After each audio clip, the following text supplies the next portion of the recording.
महाराष्ट्रात नुकतंच अतिकडव्या डाव्या विचारसरणीच्या संघटनांच्या विरोधात जनसुरक्षा विधेयक संमत झालं आहे। पण आपल्याला माहिती आहे का, उजवी विचारसरणी आणि डावी विचारसरणी म्हणजे काय, यांचा उगम कसा झाला? तर आपल्याला थेट फ्रेंच राज्यक्रांतीमध्ये जावं लागेल।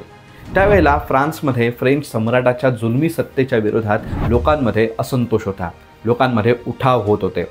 त्यावेळेला उमरावाची जी सभा होती, फ्रेंच सम्राटांची जी उमरावाची सभा होती, त्या सभेमध्ये अगदी योगायोगाने जे लोक सम्राटाच्या बाजूने आहेत, राजसत्तेच्या बाजूने आहेत, ते सम्राटाच्या उजव्या बाजूला, तर जे विरोधात आहेत ते सम्राटाच्या डाव्या बाजूला बसण्याची सुरुवात झाली।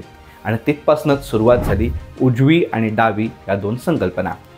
साधारणतः संपूर्ण जगामध्ये वेगवेगळे अर्थ जरी या संकल्पनांचे घेतले जात असले तरी ढोबळ मनाने जर बघायचं झालं तर उजव्या विचारसरणीचे लोक म्हणजे काय, म्हणजे कोण, तर राजसत्तेचे पारंपरिक विचारांचे समर्थन करणारे, आणि डाव्या विचारसरणीचे म्हणजे याला विरोध करणारे, अशीच विभागणी केली जाते। भारतातही अशीच विभागणी आहे। तर तुम्हाला या संकल्पना कशा वाटल्या हे मला कमेंट बॉक्समध्ये नक्की सांगा।